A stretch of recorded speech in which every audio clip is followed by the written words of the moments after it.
कृष्णाय वासुदेवाय हरये परमात्मने प्रणतक्लेशनाशाय गोविन्दाय नमो नमः।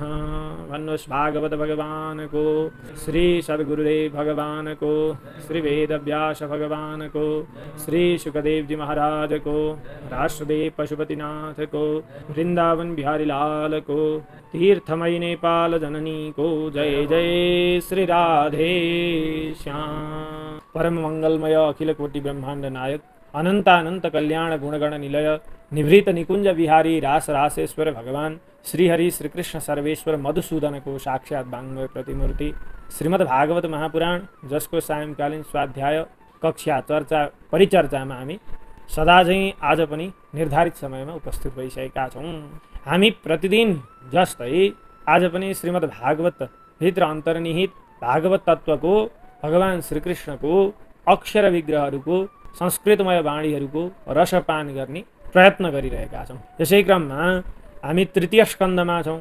तृतीय स्कन्ध सुरुवातदेखि नै विदुर र मैत्रेयको संवाद चलिरहेको छ।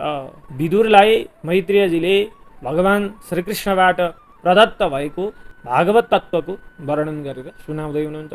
त्यो संवाद बीचमा पनि उपसंवादका रूपमा यहाँनिर भगवान कपिलदेवले आफ्नी माता देवहूतिलाई गर्नुभएको सांख्य तत्त्वको उपदेश हामी हेर्दैछौँ।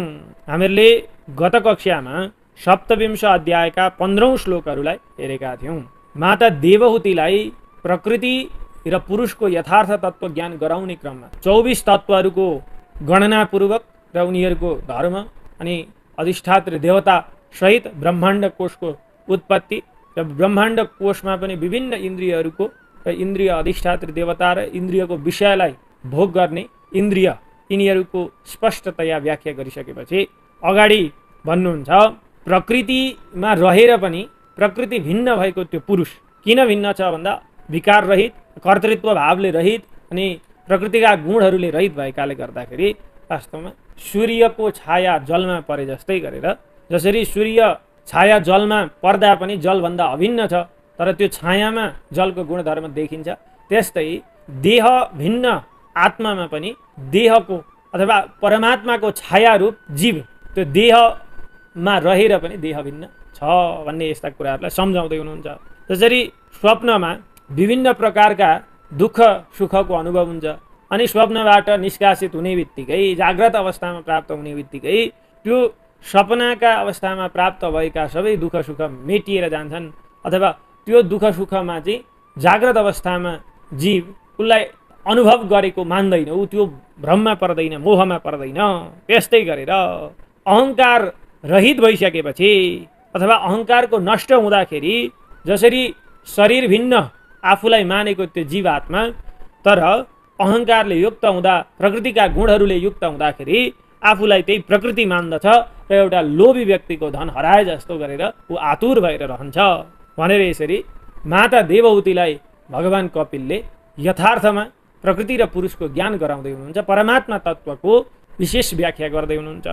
हामीहरूले 15 श्लोकसम्म हिजो हेरेका छौँ। आउनुहोस् अब 16 श्लोकबाट अगाडि माता देवहूति र भगवान बीचको त्यो संवाद सांख्य तत्त्वको उपदेश कसरी अगाडि बढ्छ। एवं प्रत्यवमृष्यासा वात्मानं प्रतिपद्यते साहंकारस्य द्रव्यस्य योवस्थानमनुग्रह। एवं यस्ता प्रकारले प्रत्यवमृष्य भनेको प्रकृति र पुरुषको यथार्थ ज्ञानलाई जानिसकेको, विचार गरेको अनि साहंकारस्य अहङ्कारले युक्त भएको द्रव्यस्य चाहिँ प्रकृतिको यथार्थ स्वरूप जगतमा त्यो द्रव्यमा यह जो अनुग्रह प्रकाश भर्नेवाला भगवान हुनुहुन्छ अनि अवस्थानमा आश्रय स्वरूप हुनुहुन्छ यस्ता भगवान जसका बारेमा चाहिँ आत्मानं प्रतिपद्यते हो यस्ता भगवान आत्मानं भगवानका बारेमा चाहिँ यथार्थ रूपमा त्यो व्यक्तिले चाहिँ जान्न सक्दछ भनेर बताउनु भयो। प्रकृति र पुरुष बीचको यथार्थतालाई जानेको त्यो व्यक्तिले परमात्माको यथार्थ स्वरूपलाई जान्न सक्दछ भनेर बताउनु भयो। यदि भगवान कपिलदेवले भनिसकेपछि माता देवहूति अब पुनश्च भगवानलाई भन्दै हुनुहुन्छ, पुरुषं प्रकृतिर्ब्रह्मन् न विमुञ्चति कर्हि चेत् अन्योन्यापाश्रयत्वाच्च नित्यत्वादनयो प्रभो।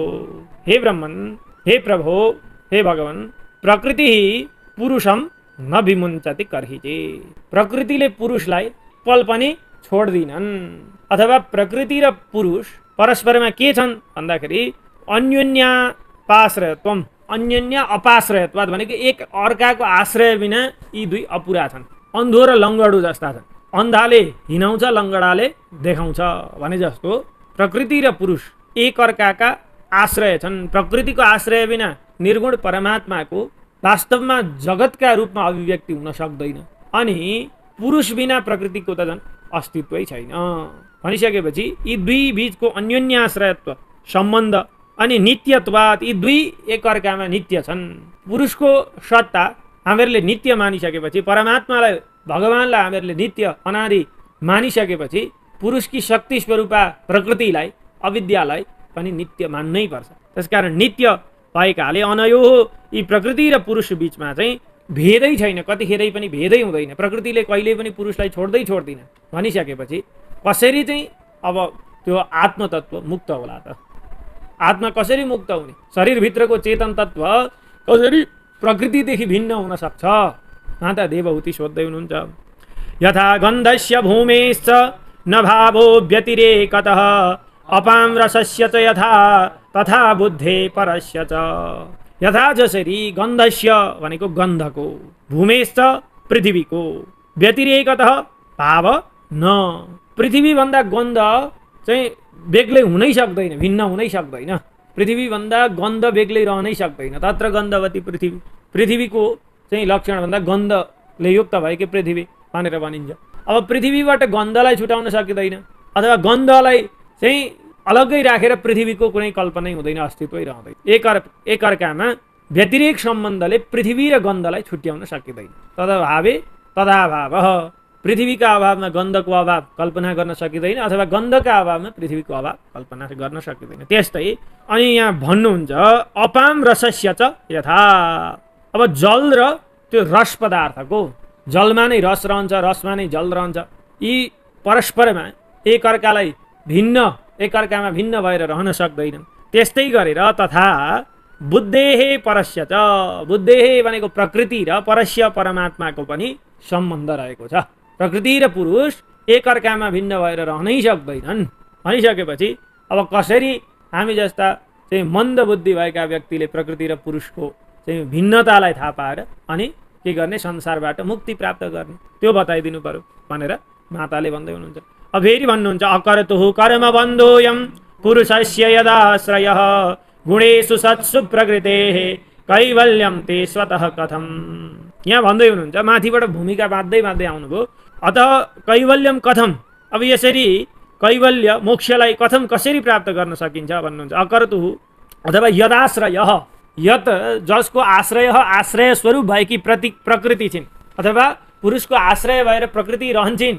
यदि प्रकृतिको आश्रय नपाउने भने निर्गुण पुरुषले आफूलाई जगतका रूपमा अभिव्यक्त गर्न सक्दैन।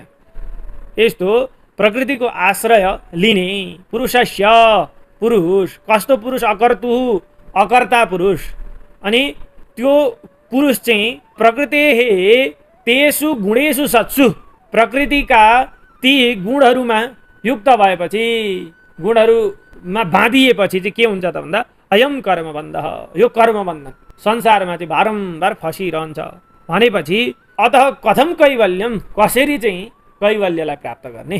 एक केवल तस्य भाव कैवल्यम पुरुषम अथवा तद ब्रह्म पदवीम, ब्रह्मको पदवीलाई, त्यो मोक्ष पदलाई कसरी प्राप्त गर्न सक्ने? यो त सकिन्छ र भनेर यहाँ प्रश्न गर्दै हुनुहुन्छ माता।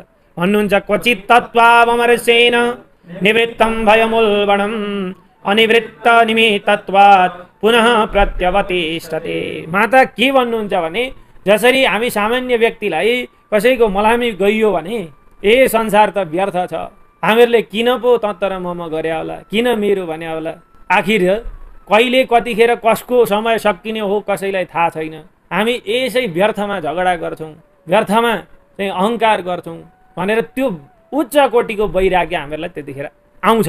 तर जब घर फर्किएर आइपुग्यो, घरमा आइसकेपछि त्यो वैराग्य कतिखेर छुमन्तर कहाँ गयो छैन। पुनः जस्तो छ पहिलेको अवस्था त्यस्तै अवस्थामा हामी पुग्छौँ। भने जस्तै यहाँ आमा भन्नुहुन्छ देवहूति माता, क्वचित कहिलेकाहीँ तत्त्वावमर्शेन, तत्त्वज्ञानको विचार विनिमय गर्दा अथवा विचार मन्थन गर्दै जाँदाखेरि उल्बण भएको यो तीव्र भयम जन्म मरणको यो भय, मृत्यु भय निवृत्त भयो जस्तो त हुन्छ। प्रकृतिभन्दा पुरुष भिन्न छ, आत्मतत्त्व त भिन्न छ। भाषांसि जीर्णानि यथा विहाय नवानि गृह्णाति नरोपराणि तथा शरीराणि विहाय जीर्ण अन्यानि गृह्णाति नवानि देहि भने जस्तै यो शरीर त केवल कपडा फेरे जस्तो छ मात्रै भनेर हामीहरूले त्यो मृत्यु रूप भयबाट चाहिँ पार पाउँछौँ। अनिवृत्त निमित्तत्वात् अनिवृत्त, त्यो कारण जुन छ जन्म मरणको कारणहरू, त्यो प्रकृतिको बन्धन, त्यो चाहिँ फेरि चाहिँ आएर बसिहाल्छ अनि पुनः प्रत्यवतिष्ठते, जस्ताको तस्तै हुन्छ। एकछिनबाट त पुनः फेरि त्यो कुञ्जर शौचवत् भनेको हात्तीको नुहाई जस्तो, हात्तीको स्नान गरे जस्तो जान्छ, पोखरीमा गएर पौडी खेल्छ, नुहाउँछ, सफा हुन्छ, बाहिर आउँछ, फेरि बालुवा चाहिँ लगाइहाल्छ सुनले टिपेर, अनि त्यहाँ जस्ता तस्तै भने जस्तै एकछिन वैराग्य भयो जस्तो, एकछिन चाहिँ आत्मा मुक्त शुद्ध बुद्ध चैतन्य स्वरूप छ भन्नु, एकछिनबाट फेरि जस्ता तस्तै अनि फेरि संसारमा प्रवृत्त भइगयो। अब यो चाहिँ कसरी कटाउन सकिन्छ बाबु भनेर यहाँनिर भगवानलाई, कपिलदेवलाई माता देवहूतिले सोध्नुभयो। श्री भगवान वाच, अब कपिलदेव भगवान भन्नुहुन्छ, अनिमित्त निमित्तेन स्वधर्मेण मलात्मना तीव्रया मयि भक्त्या च श्रुत सम्भृतया चिरम।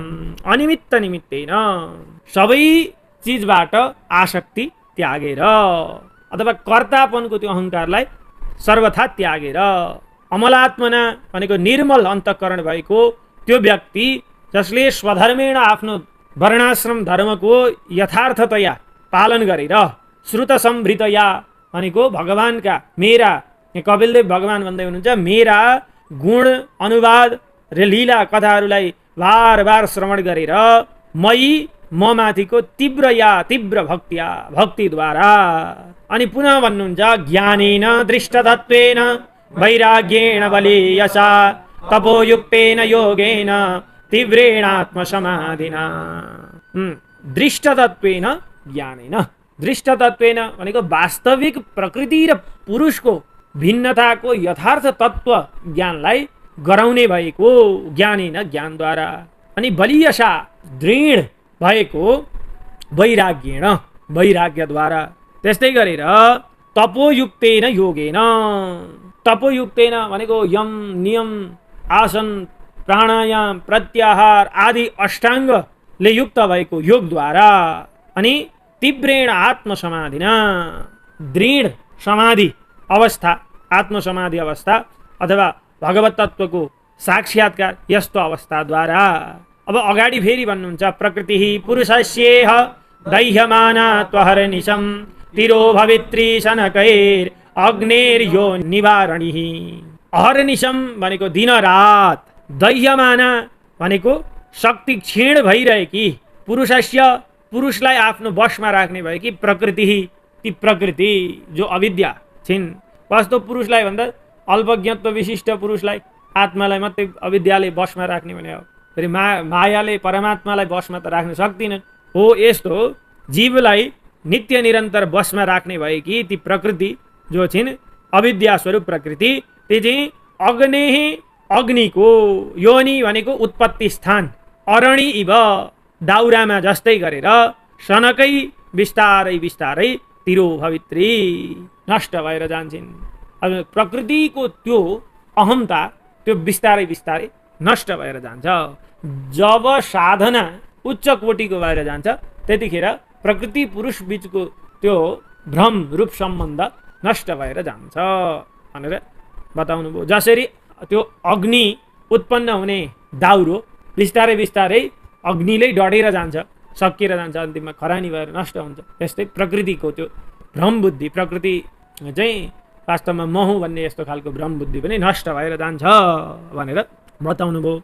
भुक्त भोगा परित्यक्ता दृष्टदोषा च नित्यशः निस्वरस्याशुभं धत्ते स्वे महिम्नि स्थितस्य च। अब प्रकृति बिस्तारै बिस्तारै उच्च कोटिको साधनाले जब नष्ट हुन्छन्, प्रकृतिको बुद्धि, प्रकृतिमा भएको भ्रम बुद्धि, मोह बुद्धि त्यो नष्ट भएर जान्छ, तब के हुन्छ भन्दाखेरि नित्यशः, नित्य निरन्तर, जहिल्यै पनि दृष्ट दोषाः, दोषै मात्रै देखिने भएको अथवा दोषले युक्त भएकी, त्यस्ती भुक्त भोगा, भोग गरिसकेकी, परित्यक्ता अनि त्याग गरिएकी त्यस्ती प्रकृति, तिनले चाहिँ स्वे महिम्नि आफ्नो परमानन्द स्वरूपमा स्थित भएको त्यो जो भक्त छ, त्यो भक्तलाई चाहिँ अथवा ईश्वर, त्यो ईश्वरलाई पुरुषस्य अशुभम न धत्ते, केही पनि अशुभ गर्न सक्दैन अथवा पुरुषलाई जकड्न सक्दिनन्, वशमा राख्न। जसको साधना तीव्र छ, जसले आफ्नो परमानन्द स्वरूपलाई प्राप्त गरेको छ, त्यस्तो व्यक्तिलाई प्रकृतिले कुनै पनि बाधा अर्चन गर्न सक्दिनन् भनेर बताउनु भयो। अब अगाडि भन्नुहुन्छ यथा ह्यप्रतिरुद्धस्य प्रश्वापो बहुनर्थभृत् स एव प्रतिबुद्धस्य न वै मोहाय कल्पते। यथा जसरी ही निश्चय नै अप्रतिबुद्धस्य भनेको स्वप्न अवस्थामा रहेको अथवा सुतिरहेको, निदाएर सपना देखिरहेको यस्तो व्यक्तिलाई प्रश्वाप, त्यो निद्रामा चाहिँ बहु अनर्थवृत्त, उसले धेरै प्रकारका सुख दुःखको अनुभव गरिराख्नु पर्दछ। जो सुतेको छ, सपना देखिरहेको छ, त्यसले त्यो सपनाभित्रै घटेका घटनाहरूमा आफूलाई सुखी पनि पाउँछ, आफूलाई दुखी पनि पाउँछ, त्यो अनुभव गरिरहेको हुन्छ उसले। तर त्यस्तै गरेर स एव प्रतिबुद्धस्य, त्यो नै व्यक्ति अथवा त्यो नै जीव पुरुष जतिखेर जाग्रत अवस्थालाई प्राप्त गर्दछ, त्यतिखेर त्यो सपनामा भएका ती घटेका घटना, सुख अथवा दुःख त्यो प्राप्ति भएका छ, तिनीहरूमा चाहिँ नभई मोहाय कल्पते। अब त्यो मोहमा पर्दैन। सपनामा मैले दुःख पाएँ भनेर विपनामा रोएको कोही व्यक्ति थाहा छ? कोही थाहा छैन। अथवा सपनामा मलाई चाहिँ यति धेरै महल मिलेको थियो, ठुलो ठुलो महल मिलेको थियो, धेरै पैसा पाएको थिएँ भनेर चाहिँ अब ला भनेर विपनामा चिन्तित भएर बस्छ त? बस्दैन। हो त्यस्तै त्यो परमात्मा तत्त्वलाई प्राप्त गरेको अथवा परमानन्द रूप आफ्नो स्वरूपलाई ज्ञात गरेको व्यक्ति प्रकृतिको मोहमा फस्दैन भन्ने कुरा गर्नुभयो। एवं विदित तत्त्वस्य प्रकृतिर्महिमानसं युञ्जतो नापकुरुत आत्मा रामस्य कर्हिचे। एवं यस्ता प्रकारले विदित तत्त्वस्य, जसले प्रकृति पुरुषको यथार्थ ज्ञानलाई प्राप्त गरिसकेको छ, त्यस्तो व्यक्ति, त्यसलाई चाहिँ अरे त्यो व्यक्तिका मानसपटलमा चाहिँ मेरो निरन्तरको ध्यान छ अथवा मलाई नै नित्य निरन्तर त्यो व्यक्ति जो मेरो भक्त छ उसले सम्झन्छ भने त्यस्तो ममा युञ्जत युक्त भएको व्यक्ति, त्यस्तो व्यक्ति आत्मारामस्य, आत्माराम आप्त काम भएको व्यक्तिलाई प्रकृतिले कर्हिचित कहिल्यै पनि अलिकति पनि न अपकुरुत, केही बिगार्न सक्दिनन्। आत्माराम पूर्ण काम भएको त्यस्तो व्यक्ति जो नित्य निरन्तर आफ्नो हृदयमा मलाई धारण गरेर हिँड्छ, त्यस्तो व्यक्तिलाई प्रकृतिले छुन पनि सक्दिनन् है भनेर यहाँ भन्नुभयो। अब अगाडि भन्नुहुन्छ यदैव मध्यात्मरतः कालेन बहुजन्मना सर्वत्र जात वैराग्य आब्रह्म भुवनान् मुनिः।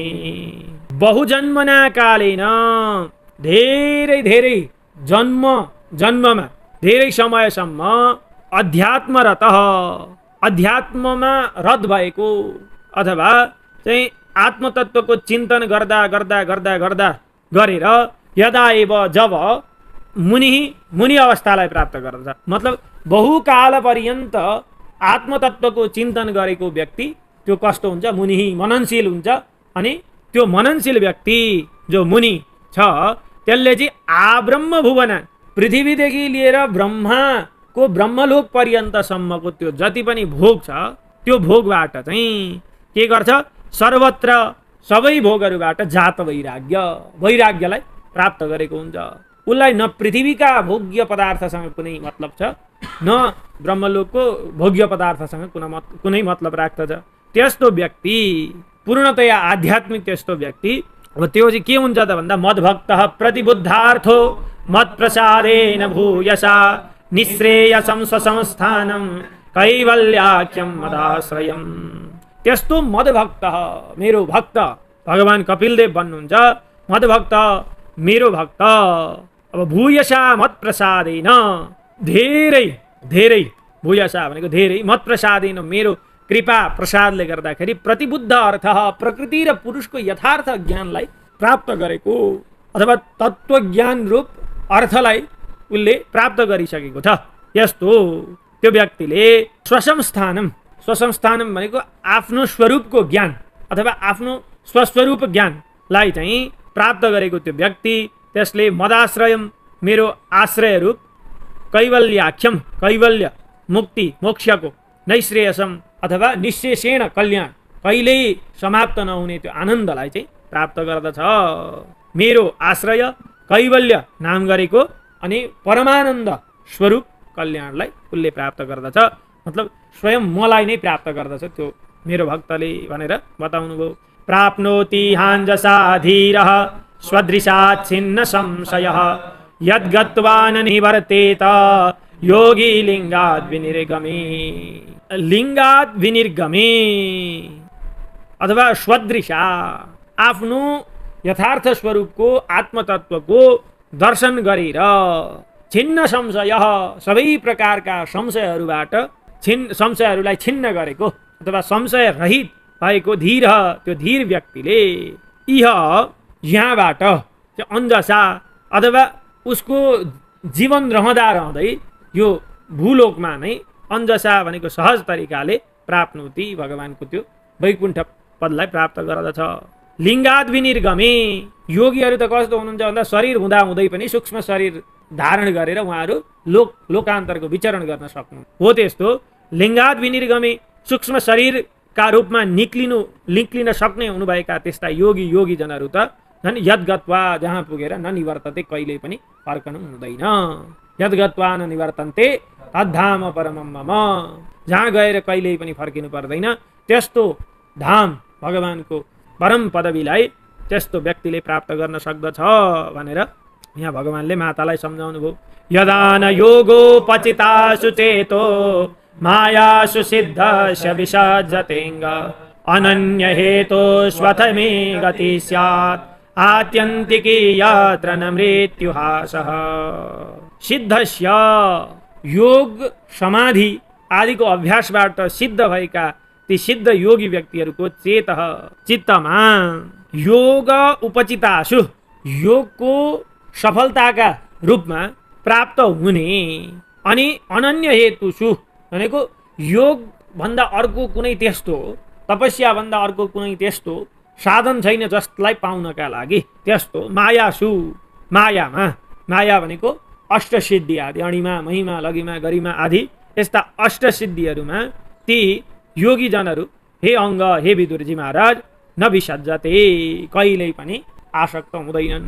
जतिखेर योगको अभ्यासबाट उनीहरूले उच्चतम समाधि अवस्थालाई प्राप्त गर्दछन् त्यो समयमा पनि जो योगबाट स्वयं सहज तरिकाले प्राप्त हुने अष्टसिद्धि आदिलाई पनि उनीहरूले तिरस्कार गर्दछन्। वास्तविक योगीजनहरू उनीहरू त्यसमा रुमलिन चाहँदैनन् अनि तीबाट अनासक्त भएका त्यस्ता ती भक्तहरूले अथ अनन्तरम अगाडि मे आत्यन्तिकी गति स्यात् मेरो त्यो आत्यन्तिक गतिलाई मेरो निकटतालाई मेरो सायुज्यतालाई उनीहरूले प्राप्त गर्दछन् परम गतिलाई प्राप्त गर्दछन्। अनि यत्र जहाँ चाहिँ न मृत्युहास मृत्युको पनि केही लाग्दैन कालको पनि केही लाग्दैन त्यहाँ समयको कुनै प्रवाह हुँदैन। जहाँ पुगिसकेपछि केवल परमानन्द स्वरूपलाई प्राप्त गर्न सकिन्छ। आनन्दभन्दा अर्को कुनै द्वितीय वस्तु नै त्यहाँ छैन। त्यस्तो परमात्मा भगवानको त्यो स्वरूपलाई प्राप्त गर्न सकिन्छ भनेर यहाँ माता देवहूतिलाई भगवान कपिलले वास्तवमा आत्मतत्व ज्ञान गरेको व्यक्तिलाई प्रकृति र पुरुषको ज्ञान भएको व्यक्तिलाई संसारमा रुमलिनु पर्दैन पुनश्च उसले यो सांसारिक माया मोहमा फस्नु पर्दैन भन्ने खालका यस्ता ज्ञान गराउनु भएको प्रसङ्ग हामीले 27औं अध्यायमा सरसर्ती हेर्ने प्रयत्न गर्यौं। अब पुनश्च अर्को कक्षामा हामी 28 अध्याय 28औं अध्यायका साथमा उपस्थित हुनेछौँ। आजको यो बसाइबाट भगवान श्री कपिलदेवका श्री चरणमा विश्राम गर्दै बिदा हुने अनुमति चाहन्छु। कृष्णाय वासुदेवाय हरे परमात्मने प्रणतक्लेशनाशाय गोविन्दाय नमो नमः। वन्नुष भागवत भगवान को।